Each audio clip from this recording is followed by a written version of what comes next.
Is the screen visible to all of you? Yes, sir.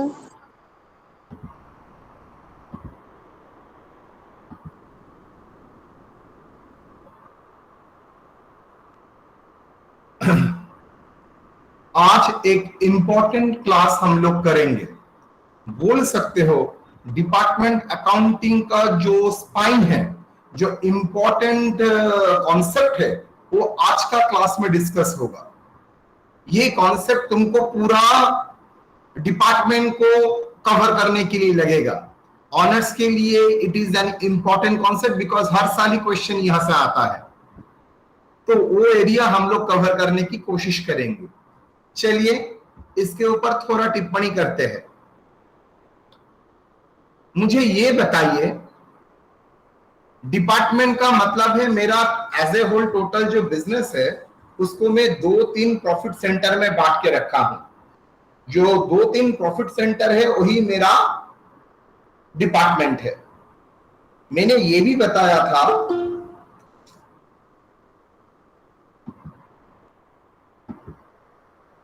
मैंने आप लोगों को यह भी बताया था इंटर डिपार्टमेंट ट्रांसफर पॉसिबल है, मतलब एक डिपार्टमेंट दूसरे डिपार्टमेंट को ट्रांसफर कर रहा है। जैसे हो बाहर से परचेस कर सकता है कोई डिपार्टमेंट एक्सटर्नल मार्केट से, वैसे ही उसका अगर रॉ मटेरियल या कोई उसका प्रोडक्ट अगर इंटरनली सप्लायर अवेलेबल है, मतलब दूसरा डिपार्टमेंट अगर अवेलेबल है विद इन द ऑर्गेनाइजेशन, वो चाहे वहां से भी ले सकता है। सिमिलरली आप जैसे बाहर सेल कर सकते हैं, आप इंटरनली सेल कर सकते हैं। इसका नाम होता है इंटरनल ट्रांसफर, जो हम लोग सेकंड क्लास में ऑलरेडी पढ़े थे। लेकिन आज मैं थोड़ा दूसरा एरिया में लेके जाऊंगा जहां पर ये ट्रांसफर प्राइस क्या हो सकता है। एक ट्रांसफर प्राइस था, जो कॉस्ट है उस कॉस्ट में ही मैं ट्रांसफर करूंगा, और दूसरा क्या हो सकता है, जो मेरा कॉस्ट है उसमें मैं ट्रांसफर नहीं करूंगा, उससे ज्यादा प्राइस में ट्रांसफर करूंगा, मान के चलते हैं उसका सेलिंग प्राइस में ट्रांसफर करता हूं। कर ही सकते हैं। तो सेलिंग प्राइस में ट्रांसफर और कॉस्ट में ट्रांसफर में तो कोई अंतर नहीं है। जो प्राइस में ट्रांजैक्शन हुआ है वही प्राइस एक बंदा सेल बोल के रिकॉर्ड करेगा और एक ही दूसरा बंदा परचेज बोल के रिकॉर्ड करेगा। सपोज आपने 10,000 क्वांटिटी के 10,000 रुपया का गुड्स 12,000 मान लीजिए 12,000 रुपया में आपने सेल किया है। ये समझ के चलते हैं आपने 10,000 जो गुड्स भेजा है उसका कॉस्ट है 10,000। उस कॉस्ट के ऊपर आपने 20% चढ़ा के दैट इज 1,20,000 रुपया आपने क्या किया, आपने दूसरे पार्टी को, दूसरा पार्टी मतलब दूसरा डिपार्टमेंट को सेल किया है। ये आप कर ही सकते हैं, दूसरे पार्टी को आप सेल कर सकते हैं, इसमें कोई प्रॉब्लम नहीं है ना। सवाल है आपका रिकॉर्डिंग में कोई अंतर होगा? आप बोलेंगे क्यों अंतर होगा? वो चाहे 10,000 में सेल करे और वो चाहे 12,000 में सेल करे, जो सेलिंग प्राइस है मतलब जो ट्रांजैक्शन प्राइस है उसमें ही रिकॉर्ड करेगा। कौन? जो सेल कर रहा है बंदा वो भी 12,000 में रिकॉर्ड करेगा, और जो बंदा परचेस कर रहा है तो जो प्राइस में सेल हुआ है मतलब वही उसका परचेस प्राइस है, वो भी 12,000 में रिकॉर्ड करेगा। ठीक है, इसमें क्या स्पेशल है? तो यहां तक तो कॉन्सेप्ट समझ में आ जाता है। सर डिपार्टमेंट जब दूसरा डिपार्टमेंट को ट्रांसफर करता है, कॉस्ट में ट्रांसफर करे, वो चाहे सेलिंग प्राइस में ट्रांसफर करे, वो चाहे डिस्काउंटेड प्राइस में ट्रांसफर करे, जिस प्राइस में ट्रांजैक्शन हुआ है सर उसी प्राइस में हम लोग रिकॉर्ड करेंगे। वो चाहे सेल्स हो, वो चाहे परचेज हो। जिसके लिए सेल है सेल उस प्राइस में रिकॉर्ड होगा, और जिसके लिए परचेज है वो उसी प्राइस में रिकॉर्ड होगा, उसमें कोई प्रॉब्लम नहीं है।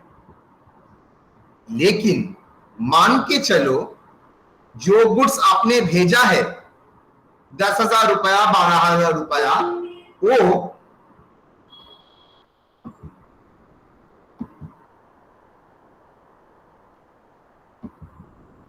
एक्चुअल में जो डिपार्टमेंट के पास गया है वो डिपार्टमेंट सेल किया ही नहीं, मतलब डिपार्टमेंट ए डिपार्टमेंट बी को ट्रांसफर किया, डिपार्टमेंट बी ने उसको किसी कारण के लिए सेल नहीं कर सका, मतलब क्लोजिंग स्टॉक है। ओके, तो ये क्लोजिंग स्टॉक कितने में शो करेगा सर? जिस प्राइस में क्लोजिंग परचेज हुआ है। किस प्राइस में परचेज हुआ है सर? 10,000। एक थप्पड़ मारूंगा, 10,000 में क्यों परचेज हुआ होगा? वो तो 10,000 में डिपार्टमेंट ए ने खरीदा था और उसको डिपार्टमेंट बी ने उसको भेजा है 12,000 में।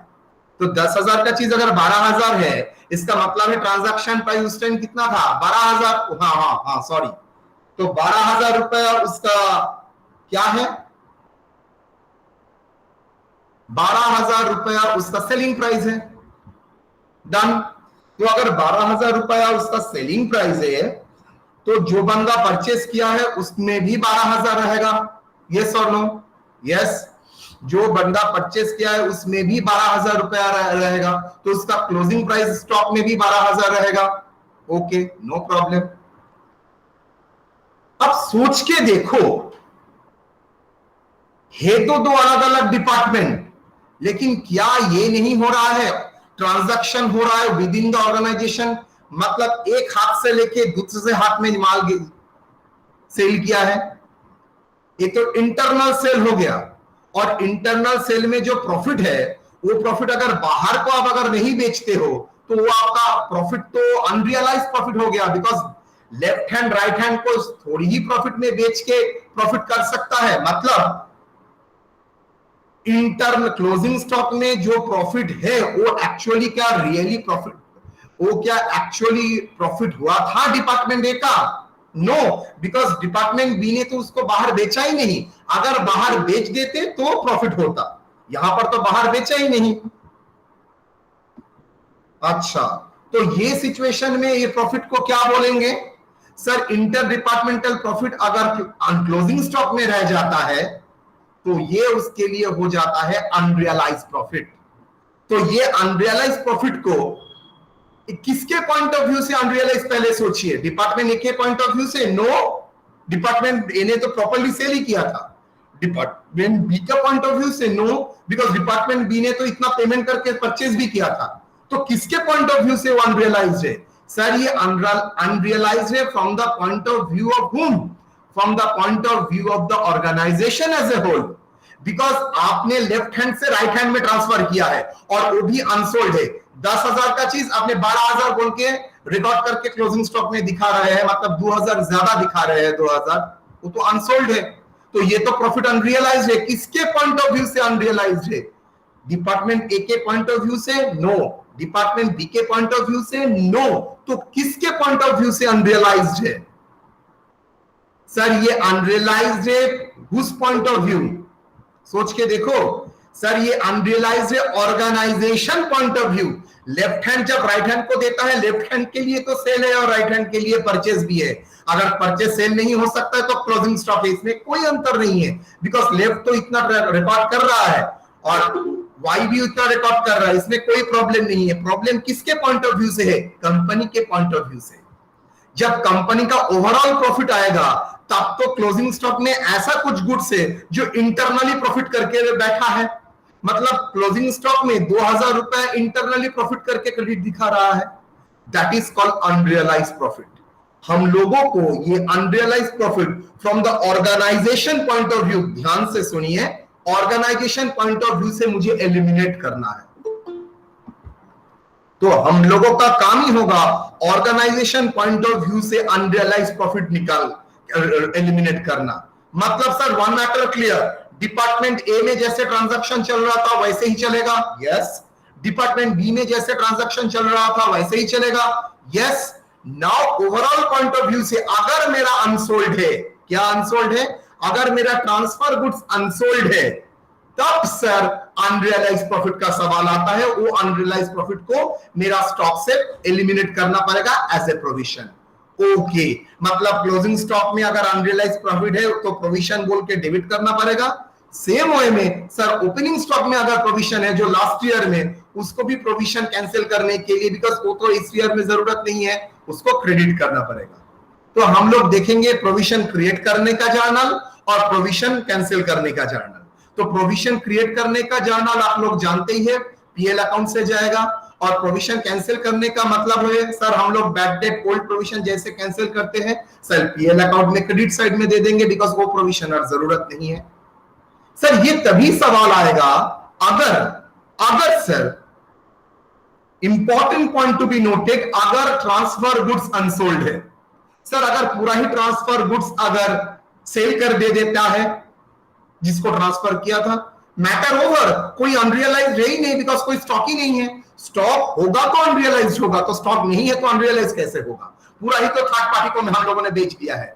ओके, देन कोई अनरियलाइज प्रॉफिट तब नहीं आएगा? नो। अगर पूरा ही ट्रांसफर गुड दूसरे को बेच देते हैं तो no question of unrealise profit. Sir पूरा ही स्टॉक अगर अनसोल्ड है तब सवाल आता है अनरियलाइज प्रॉफिट। सर पूरा ही स्टॉक में पार्टली सोल्ड है और पार्टली अनसोल्ड है, तो पार्ट ऑफ द गुड्स में अनरियलाइज प्रॉफिट आएगा और पार्ट ऑफ द गुड्स में नहीं आएगा। क्लियर? तो ये था मेरा टोटल 3 सिचुएशन अगर गुड्स ट्रांसफर करते हो at a selling price. Clear और नॉट? यहां तक कोई डाउट है तो बोलिए, बोलिए अरशद। सर अगर लॉस में ट्रांसफर किए तो? बेटा बेटा बेटा एग्जैक्टली यू आर राइट। अभी तक सिर्फ प्रॉफिट में ट्रांसफर सोचिए। कल का क्लास में हम लोगों ने एकदम rightly pointed out, last class में हम लोगों ने कॉस्ट में ट्रांसफर दिखाया था, कोई अनरियलाइज प्रॉफिट नहीं है।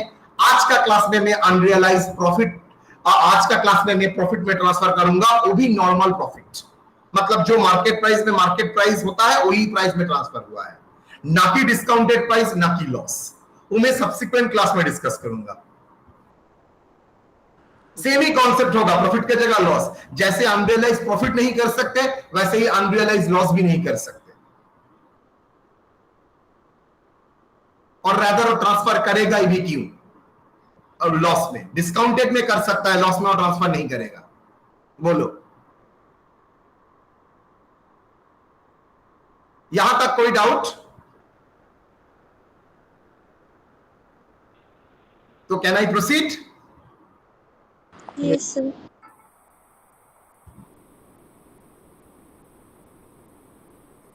Concept of unrealized profit.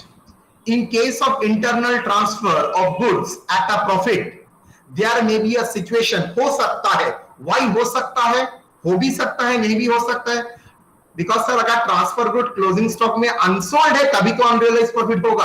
अगर ट्रांसफर गुड क्लोजिंग स्टॉक में नहीं है, पूरा ही ट्रांसफर गुड्स अगर डिपार्टमेंट बी सेल कर देता है तो कहां का सर अनरियलाइज प्रॉफिट? तब तो कोई अनरियलाइज प्रॉफिट है ही नहीं।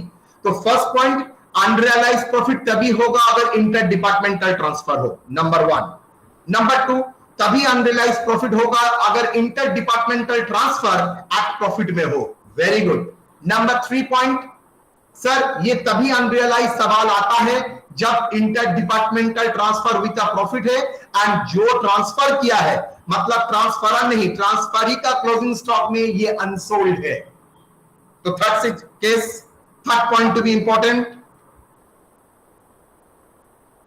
नाउ फोर्थ, सर अगर ये अनसोल्ड है तो ये प्रॉफिट अनरियलाइज्ड है। हमें क्लास है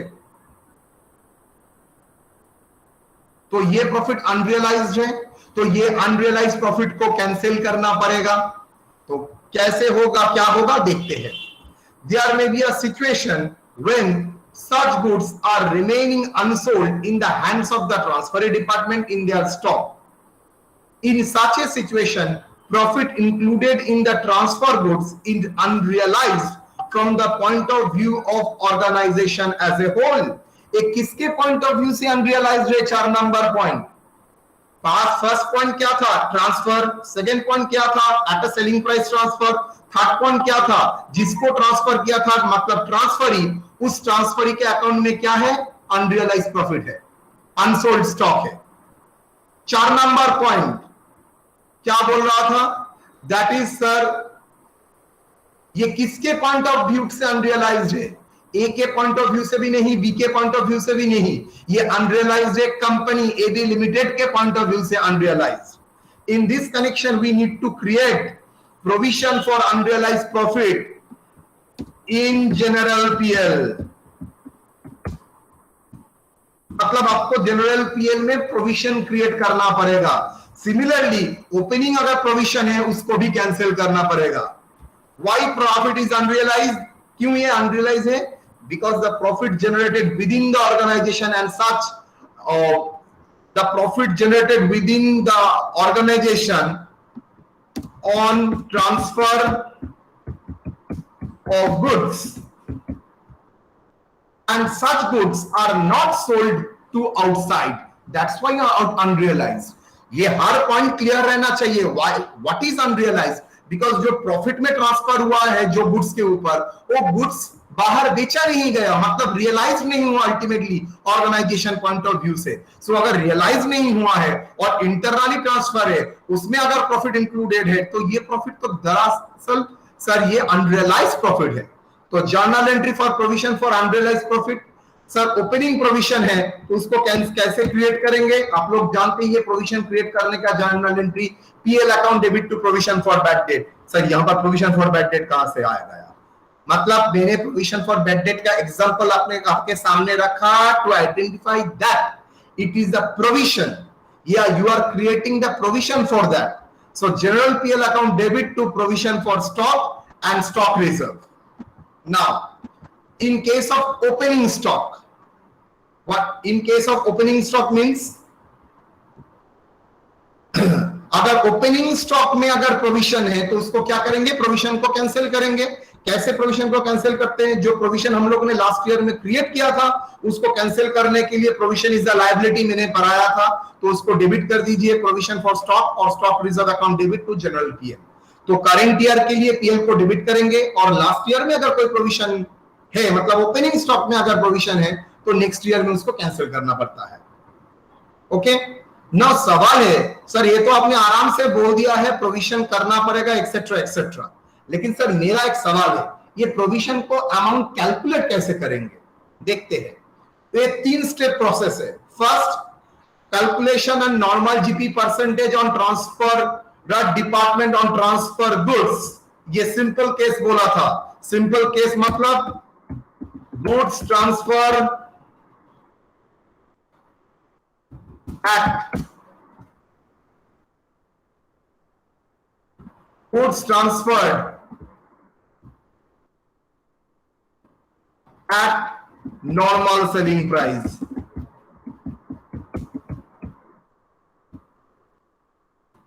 फिर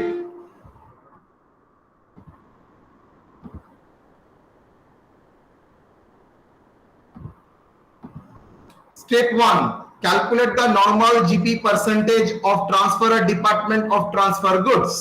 क्या है?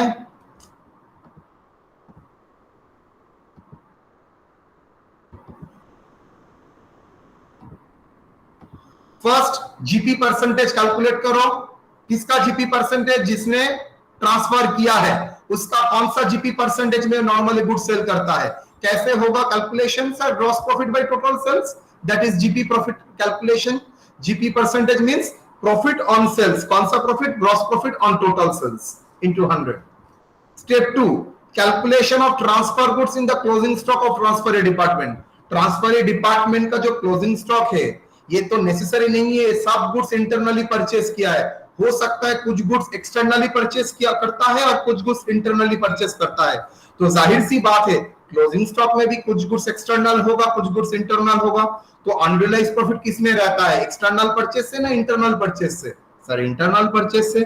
तो इंटरनल परचेस में अगर तो क्लोजिंग स्टॉक में कितना इंटरनल परचेस है आपको देखना पड़ेगा। कैसे पता चलेगा? Closing stock into percentage of transfer goods. Question में आपको बोल देगा परसेंटेज ऑफ ट्रांसफर गुड्स। अगर नहीं बोलता तो उसका तरीका क्या मैं बाद में आपको बात करूंगा। अभी के लिए मान लीजिए ट्रांसफर क्लोजिंग स्टॉक में कितना ट्रांसफर गुड्स है वो उसका परसेंटेज आपको बोल दिया है, तो closing stock into transfer goods हो जाएगा। और स्टेप 3, अनरियलाइज्ड प्रॉफिट कितना होगा? जितना ट्रांसफर गुड्स क्लोजिंग स्टॉक में है, मतलब जितना इंटरनली परचेस क्लोजिंग स्टॉक में है, उसके साथ जितना प्रॉफिट का परसेंटेज करते हो वो परसेंटेज मल्टीप्लाई करो, आपके पास अनरियलाइज्ड प्रॉफिट का फिगर आ जाएगा। Clear? That is the calculation का पार्ट। यहां तक कोई डाउट बेटा? यहां तक कोई डाउट? No sir. चलिए। सर हाँ सर बोल रहे कि जैसे एक डिपार्टमेंट दूसरा डिपार्टमेंट को ट्रांसफर कर रहा है, मतलब हाँ। कॉस्ट भी सेम है और मतलब जो ट्रांसफर कर रहा है वो प्राइस भी सेम है और अनसोल्ड है गुड्स, देन तो सर ये अनरियलाइज्ड प्रॉफिट होगा या नहीं होगा सर? एक सेकेंड। हाँ बोलो एक बार फिर से। सर अगर डिपार्टमेंट ए डिपार्टमेंट बी को ट्रांसफर कर रहा है सर सेम कॉस्ट में जिसमें हाँ। वो परचेज किया, तो और अनसोल्ड गुड्स है सर, तो सर वो प्रॉफिट तो नहीं होगा ना सर? डिपार्टमेंट बी को ट्रांसफर करता है नॉर्मल सेलिंग प्राइस में नहीं, एट कॉस्ट में ट्रांसफर कर रहा है, यस और नो? Yes sir. अगर कॉस्ट में ही ट्रांसफर कर रहा है तो यहां पर तो प्रॉफिट ही नहीं है, अगर प्रॉफिट नहीं है तो अनरियलाइज का तो सवाल ही नहीं होता है। नो सर, अनसोल्ड गुड्स रह गया क्लोजिंग स्टॉक में बी अरे का। भाई अगर गुड्स जो ट्रांसफर किया है उसमें अगर प्रॉफिट ही नहीं था, इंटरनली ट्रांसफर में अगर प्रॉफिट का एलिमेंट ही नहीं था तो अनरियलाइज होगा कैसे? ओके। जो ट्रांसफर हुआ था उसमें अगर प्रॉफिट मौजूद है तो क्लोजिंग स्टॉक में प्रॉफिट हो सकता है, लेकिन अगर क्लोजिंग स्टॉक में जो गुड्स है उसमें अगर कोई प्रॉफिट का एलिमेंट ही नहीं है तो अनरियलाइज कैसे होगा? प्रॉफिट होगा तब तो अनरियलाइज प्रॉफिट होगा। Okay, yes sir. चलिए प्रॉब्लम नंबर 1 ना, हम लोगों का तो प्रॉब्लम नंबर 1 नहीं है, हम लोगों का क्वेश्चन 1। क्वेश्चन कितना होगा? 4। क्वेश्चन 4 देखिए, internal transfer and inter goods unsold from the following information compute net profit of the firm X having 2 department. तो फर्म का नाम क्या है? एक्स, जिसमें कितना डिपार्टमेंट है? A and B. तो परचेज हुआ है 1 लाख, ट्रांसफर हुआ है 1,20,000, क्लोजिंग स्टॉक है नील, एंड बी का है क्लोजिंग स्टॉक 1,20,000। चलिए मजा देखिए, यहां पर ही मजा आएगा आपको। डिपार्टमेंट ए का मैंने ट्रेडिंग किया है, देखिए तो ओपनिंग स्टॉक दोनों में डैश डैश था, परचेज 1 लाख, ट्रांसफर 1,20,000, सेल का फिगर कुछ नहीं है, ट्रांसफर है 1,20,000, मतलब ए बी को ट्रांसफर कर रहा है तो ए के लिए रेवेन्यू 1,20,000 और बी का रेवेन्यू है कितना? बी का रेवेन्यू है, बी का कॉस्ट है 1,20,000, transfer to B, A to B eight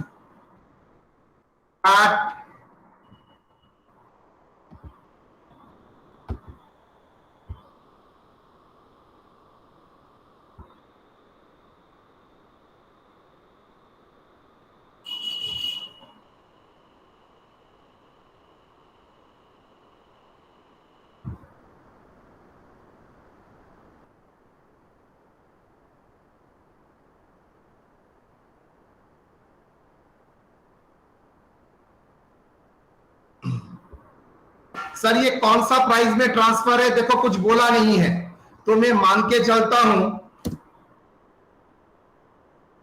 eight normal selling price.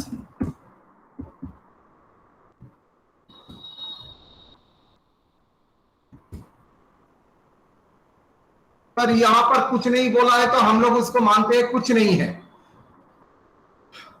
तो sales, transfer A to B, closing stock 1,20,000, तो डिपार्टमेंटल नेट प्रॉफिट 20। अब आ जाते हैं जनरल पीएल, डिपार्टमेंटल प्रॉफिट कितना? सर ए ने प्रॉफिट किया है 20,000 और बी का कितना है? नील, टोटल 20,000। अब सोच के देखो, ये क्लोजिंग स्टॉक पूरा ही अनसोल्ड है, उसमें अनरियलाइज प्रॉफिट कितना है बेटा? पूरा ही 1,20,000 में 20,000 रुपए अनरियलाइज प्रॉफिट है, यस और नो? 1,00,000 रुपए का गुड्स था, 1,20,000 में बेचा है, यस और no? Transfer to B all the goods, जितना गुड्स खरीदा था उतना ही बेच दिया है, 1,20,000, तो 20,000 उसमें प्रॉफिट था, तो ये 1,20,000 में मैं बोल ही सकता हूं डिपार्टमेंट बी के लिए तो 1,20,000 ही कॉस्ट है, तो मैं जनरल पीएल में बोल सकता हूं। ऑर्गेनाइजेशन पॉइंट ऑफ व्यू से सोचो, कोई बाहर का पार्टी इन्वॉल्व हुआ है? सर एक्सटर्नल तो कोई सेल ही नहीं हुआ है, तो प्रॉफिट कैसे आएगा? लेकिन जो मेरा सर डिपार्टमेंट में प्रॉफिट है बिकॉज ए ने सेल किया था, डिपार्टमेंट बी में कुछ प्रॉफिट लॉस कुछ नहीं है, लेकिन ऑर्गेनाइजेशन पॉइंट ऑफ व्यू से क्या ये प्रॉफिट है? सर ऑर्गेनाइजेशन व्यू से तो देखेंगे तो सर 20,000 रुपया तो मेरा unrealise profit in the stock, तो ये अनरियलाइज प्रॉफिट को कैंसिल करेंगे। How much? 1,20,000 minus 1,00,000, that is 20,000 रुपया प्रोविजन फॉर प्रॉफिट। तो देखो 20,000 दैट इज अनरियलाइज प्रॉफिट। तो that is the first problem, question number 4। एकदम सिंपल है। Question 5, internal transfer plus inter goods sold मतलब यहां पर क्वेश्चन नंबर 4 में आपको क्या दिखाया था, जो ट्रांसफर हुआ था तो एक भी सेल नहीं हुआ है, बी में पूरा ही कोई सेल नहीं है, सिर्फ क्लोजिंग स्टॉक पड़ा हुआ है, मतलब जितना परचेस किया उतना ही क्लोजिंग स्टॉक है। अब मैं दिखा रहा हूं जितना परचेस किया उतना सेल कर दिया, मतलब 1,50,000 सेल हो गया। तो देखिए 1 लाख, 1,20,000, 1,50,000 ट्रांसफर, 1,20,000 क्लोजिंग स्टॉक आपका नील नील। तो कोई क्लोजिंग स्टॉक है? सर क्लोजिंग स्टॉक नहीं है तो अनरियलाइज्ड प्रॉफिट का होने का सवाल भी नहीं है, जो शायद आपका क्वेश्चन था। अगर क्लोजिंग स्टॉक रहेगा तब तो अनरियलाइज्ड प्रॉफिट होना चाहिए, अगर क्लोजिंग स्टॉक नहीं है तो कैसे अनरियलाइज्ड प्रॉफिट ट्रांसफर गुड्स में रहेगा? क्लोजिंग स्टॉक ही नहीं है तो उसमें नेचुरली ट्रांसफर गुड्स भी नहीं है, तो ट्रांसफर गुड्स नहीं है तो उसमें अनरियलाइज्ड प्रॉफिट भी नहीं होगा। तो यहां पर कोई अनरियलाइज्ड प्रॉफिट है? नो। तो डिपार्टमेंट ने ट्रांसफर प्रॉफिट कितना किया? 20,000, 30,000। ऑर्गेनाइजेशन पॉइंट ऑफ व्यू से भी कितना है? 20,000, 30,000। देखिए 50,000 आ गया, तो ओवरऑल प्रॉफिट 50,000। ये दोनों क्वेश्चन में अंतर देखिए, यहां पर इंटरनल ट्रांसफर हुआ है और inter goods unsold, that's why 20,000 जिसका कॉस्ट था कितना? 1 लाख। ऑल गुड्स मतलब 1 लाख का गुड्स 1,20,000 में बेचा है, तो मैं बोल सकता हूं एंटायर 20,000 रुपया आपका क्या था? अनरियलाइज था, अगर अनसोल्ड है तो। यहां पर कोई सेल नहीं हुआ है और 1,20,000 ही आपका क्लोजिंग स्टॉक दिखा रहा है, तो एंटायरली 20,000 रुपया मैंने प्रोविजन बोल के अनरियलाइज प्रॉफिट को कैंसिल किया। लेकिन सेकंड प्रॉब्लम में एंटायर गुड्स आपका सेल हो गया, तो यहां पर कोई अनरियलाइज प्रॉफिट रहेगा? सर अगर पूरा ही सेल हुआ, अगर क्लोजिंग स्टॉक ही नहीं है तो अनरियलाइज प्रॉफिट कहां से आएगा? बोलिए, यहां तक कोई doubt? Question number 4 and 5, question number 4 और 5 में कोई doubt?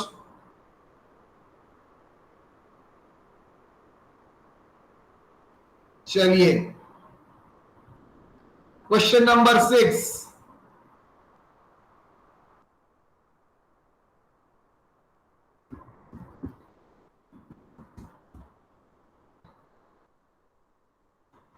internal transfer plus part of the goods sold and part of the goods unsold. That is first time we are doing क्या?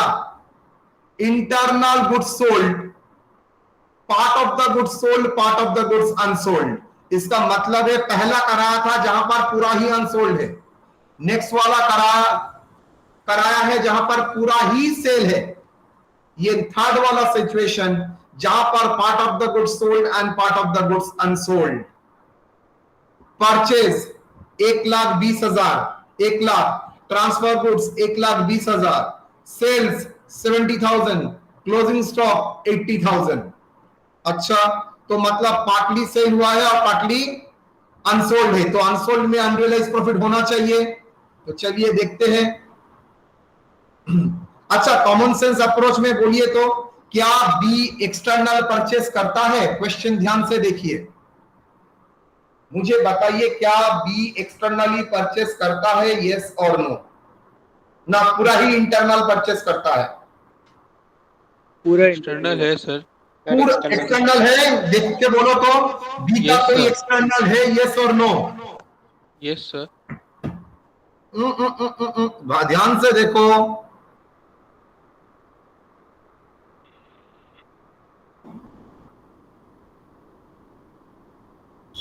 इतना नहीं है no sir. Sir, no sir, purchases नहीं है sir.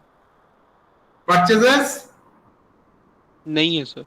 नहीं है, तो क्या आप कॉमन सेंस लगा के बोल सकते हैं इसका क्लोजिंग स्टॉक में कोई एक्सटर्नल होगा ना इंटरनल होगा, ना पूरा ही इंटरनल होगा?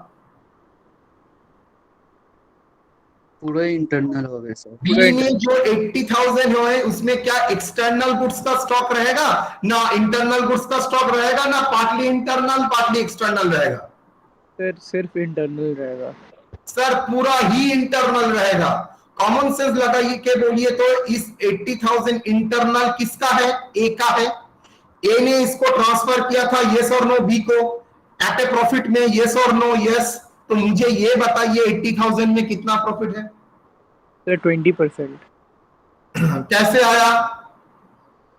सर 1 लाख इंटू भी करोगे तो फंस जाओगे बेटा, सारा जिंदगी भर सोच के रखना।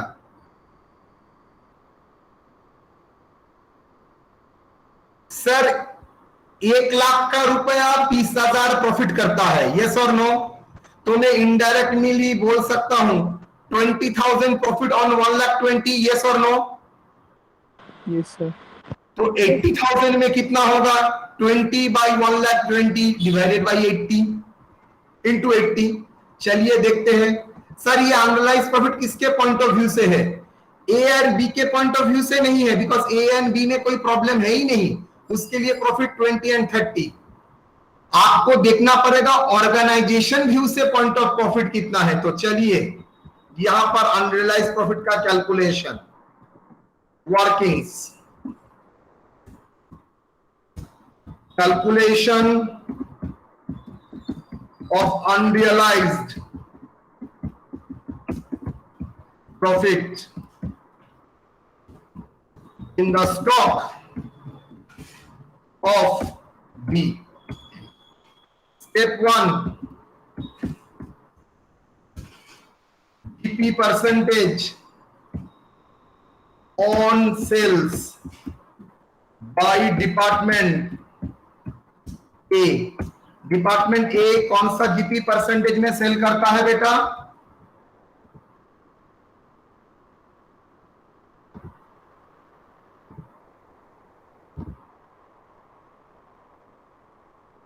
बोल सकते हो sir? That is GP by sales into 100। तो मैं लिख सकता हूं जीपी और डिपार्टमेंट ए का जीपी कितना होगा? देखो तो एक बार, डिपार्टमेंट ए का जीपी हाउ मच? 20,000, यस और नो? Yes sir. और सेल कितना है सर? इंटरनल एक्सटर्नल मिला के 1,20,000। तो 20,000 बाई 1,20,000, यस और no? Into 100, very important. GP भी देखो 20,000 रुपया ग्रॉस प्रॉफिट होता है और सेल होता है 1,20,000। सर सेल्स तो नहीं ले, अरे भाई मैंने सेल्स सिर्फ इंटरनल बोला था, इंटरनल एक्सटर्नल दोनों ही बोला था। चलो मैं लिख देता हूं बेटर, टोटल सेल्स मतलब एक्सटर्नल प्लस इंटरनल मिला के, ठीक है? That is external plus internal.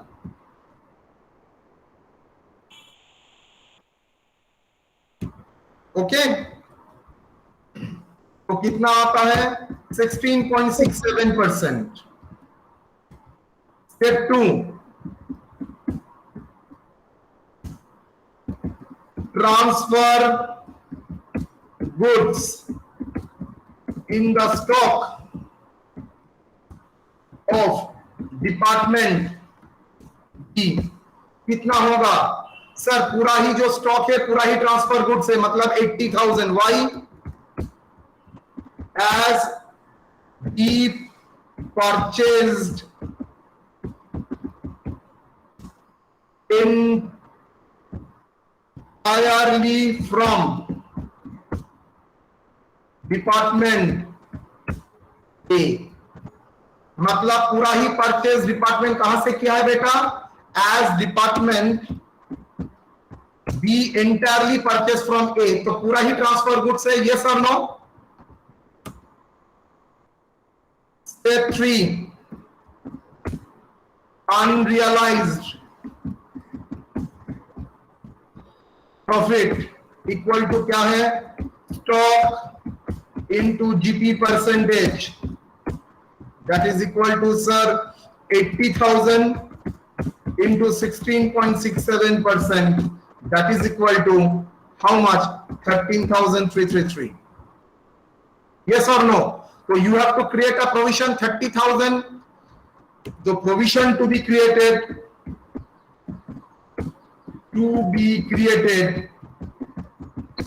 for stock on whether by A by B ना X। कौन क्रिएट करेगा? A क्रिएट करेगा, B क्रिएट करेगा ना X क्रिएट करेगा? एक्स क्रिएट करेगा sir. Very good. A B के लिए कोई प्रॉब्लम नहीं है, वो लोगों के लिए नॉर्मल है, उस प्राइस में तो ट्रांजैक्शन हुआ है। लेकिन ऑर्गेनाइजेशन पॉइंट ऑफ व्यू से अनरियलाइज्ड है by X, that is organisation as a whole rupees 13,333। Journal entry क्या हो सकता है? General PL account debit 13,333 to stock, provision on stock, provision on closing stock, that is 13,333। Clear और not? तो देखिए general PL में मैंने लिख दिया टू प्रोविजन फॉर स्टॉक और stock reserve 13,333। What is the net profit? That is 50,000 minus 36,666 13,333, that is 36,667। Clear और not my dear? कोई डाउट है यहां पर? यहां तक कोई डाउट? तो फर्स्ट केस में मैंने अनरियलाइज प्रॉफिट का सवाल ही नहीं था, बिकॉज पूरा ही फर्स्ट केस में आई थिंक दिया था पूरा ही अनसोल्ड, तो पूरा प्रॉफिट ही अनरियलाइज प्रॉफिट। सेकंड केस में पूरा ही सोल्ड, तो कोई स्टॉक ही नहीं है, तो अनरियलाइज प्रॉफिट क्या होगा? क्वेश्चन नंबर 6 में थर्ड केस में मैंने दिखाया पार्टली सोल्ड पार्टली अनसोल्ड, तो जो पार्टली अनसोल्ड है उसमें अनरियलाइज प्रॉफिट और वो भी पूरा ही डिपार्टमेंटल ट्रांसफर है। Now the loss situation, question number 7। Question 7, internal transfer plus external purchase, मतलब एक्सटर्नल भी परचेस करेगा, इंटरनल भी परचेस करेगा। Part of the goods unsold goods include partly transfer goods. मतलब यहां पर प्रॉब्लम को एक बार देखिए, परचेस गुड्स 1,20,000, ए में कोई चेंज नहीं है। ए परचेस करता है 1 लाख और पूरा सेल करता है इंटरनली 1,20,000 में। बी का हाल देखिए, वो एक्सटर्नली भी परचेस करता है। अभी तक पहले जो 3 प्रॉब्लम कर रहा था उसमें एक्सटर्नल परचेस नहीं था, ये प्रॉब्लम में एक्सटर्नल परचेस भी है as well as internal purchase भी है 1,20,000, प्लस सेल्स भी कर रहा है 90,000। तो क्लोजिंग स्टॉक में कॉमन सेंस बोलिए क्या होगा? 60,000 में क्या ट्रांसफर गुड्स रहेगा? ना ट्रांसफर गुड्स भी रहेगा as well as external goods भी रहेगा। कौन सा? बी का जो क्लोजिंग स्टॉक है उसमें क्या सिर्फ ट्रांसफर गुड्स रह सकता है? ना ट्रांसफर गुड्स भी रहेगा प्लस एक्सटर्नल गुड्स भी रहेगा, फिर दोनों रहेगा। दोनों रहेगा, बिकॉज़ उसका परचेज भी दोनों है। तो परचेज भी दोनों है तो सर क्लोजिंग स्टॉक में भी दोनों का कॉम्बिनेशन रहेगा, यस और नो? आपका पैदाइश अगर मम्मी पापा दोनों से है तो आपका मौत के टाइम का आपका ब्लड का डीएनए अगर चेक होगा तब भी सर सेम ही रहेगा, मम्मी और पापा दोनों का ही डीएनए रहेगा। Common sense approach. तो सर इसका क्लोजिंग स्टॉक में भी सेम ही रहेगा। 60,000 में पार्टली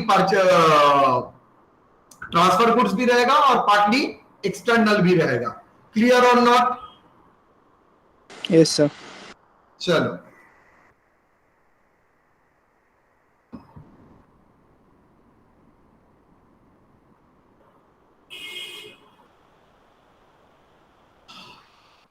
तो ओपनिंग डिपार्टमेंटल ट्रेडिंग पीएल में कोई प्रॉब्लम नहीं है सर। नॉर्मली इन 1,20,000 इसका परचेस ट्रांसफर, इसका बी के लिए परचेस 1,20,000, ए के लिए सेल है 1,20,000, बाकी प्रॉफिट आ गया है 20 and 10,000।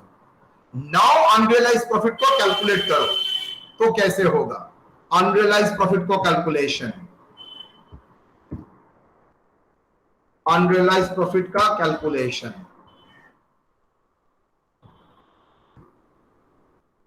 चलिए, कितना ट्रांसफर गुड्स है sir? Same percentage GP by total sales 20 by 1,20,000 16.67%। Okay, transfer goods in the stock of department B कितना होगा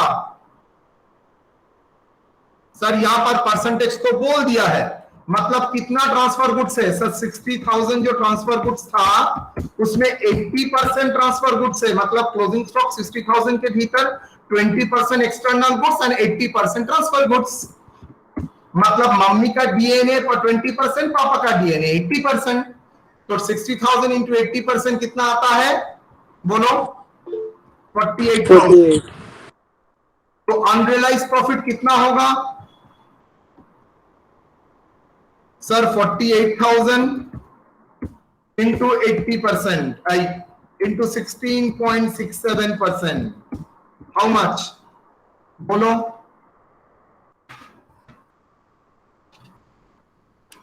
$48,000 into 16.6667%, 8,000। तो प्रोविजन क्रिएट कितना करना पड़ेगा सर? 8,000। देखिए, to provision for unrealised profit 8,000। Yes और no?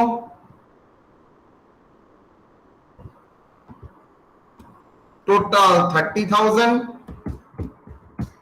Total 30,000। Agree? Yes sir.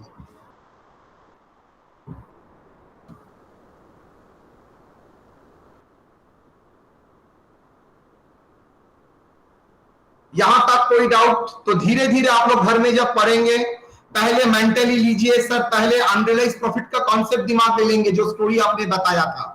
उसके बाद अनरियलाइज्ड प्रॉफिट कैलकुलेशन करना सीखेंगे और उसके बाद अनरियलाइज्ड प्रॉफिट को कैसे कैंसिल किया जाता है वो सीखेंगे, दैट इज प्रोविजन बना के, और प्रोविजन का जर्नल एंट्री। उसके बाद 4 केस हम लोग एक साथ देखेंगे। केस 1, सर अगर पूरा ही अनसोल्ड है तो। केस 2, अगर पूरा ही अनसोल्ड है। केस 2, इंटर गुड्स अगर सोल्ड है तो।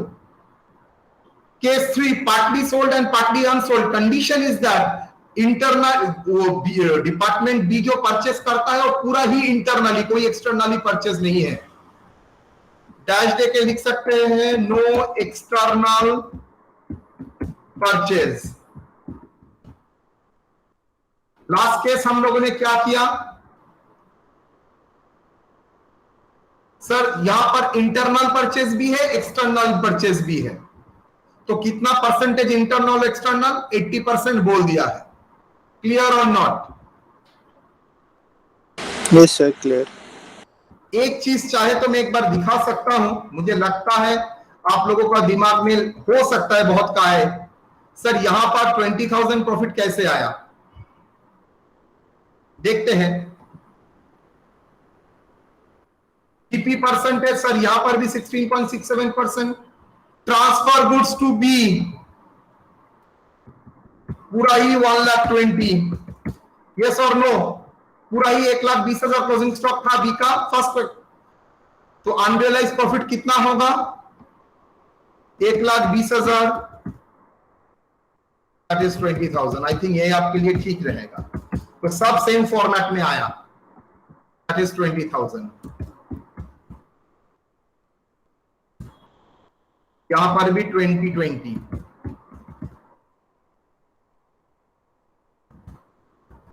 क्लियर?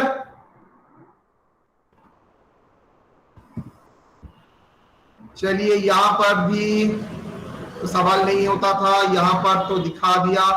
यहां पर भी मैंने कैलकुलेट करके रख दिया था। अच्छा, लास्ट में भी कैलकुलेट कर दिया। यहां पर थोड़ा फिगर लिखने में गलती हो गया था मेरा। 8,000 कैंसिल कर दिए, 8,000। यस और नो? तो हम लोगों ने अनरियलाइज्ड प्रॉफिट का कॉन्सेप्ट किया है। आप लोगों के साथ मेरा नेक्स्ट क्लास होगा मंडे। अगर मंडे छुट्टी रहता है तो देन ट्यूसडे नेक्स्ट वीक में, कल से दूसरा सर क्लास लेंगे, थर्सडे एंड फ्राइडे। मेरा साथ आप लोगों का हफ्ते में ये 3 क्लास, आप लोग ये इसको करेंगे। मैं आप लोगों को एक चीज घर में होमवर्क के लिए दूंगा, दैट इज क्वेश्चन नंबर 8। आप लोग ट्राई करेंगे, नहीं होगा तो कोई प्रॉब्लम नहीं है, हम लोग नेक्स्ट दिन कराएंगे। आप लोग क्वेश्चन नंबर 8 को ट्राई ऑब्वियसली करेंगे। ठीक है बेटा? Okay sir. Okay. Yes sir. Sir हाँ, केस 3 सर का उसका क्वेश्चन एक बार सर एक्सप्लेन कर दीजिए ना। कोई केस 3 का मतलब क्वेश्चन नंबर बोलो, कौन सा? 6 सर। Question number 6। अच्छा, 6 में आ जाइए। 6 में बोल रहा है कोई परचेज नहीं किया था डिपार्टमेंट बी ने, लेकिन डिपार्टमेंट बी सेल किया है, लेकिन वो भी पूरा नहीं, पार्टली। तो डिपार्टमेंट बी का जो क्लोजिंग स्टॉक है, कॉमन सेंस लगाओ, अगर डिपार्टमेंट बी एक्सटर्नली परचेज ही नहीं करता है तो 80,000 कहां से आया होगा? इंटरनली। तो मैं बोल सकता हूं 80,000 में पूरा ही ट्रांसफर गुड्स है, मतलब 100% ट्रांसफर गुड्स। यस और नो? Yes sir. तो वही तो मैंने किया है। 100% ट्रांसफर गुड्स मतलब स्टेप 2 पूरा 80,000 100%। ओके, तो 80,000 100% मतलब दैट इज 80,000 ही हुआ, देन 80,000 का 16.67% 33,333। Okay yes sir. चल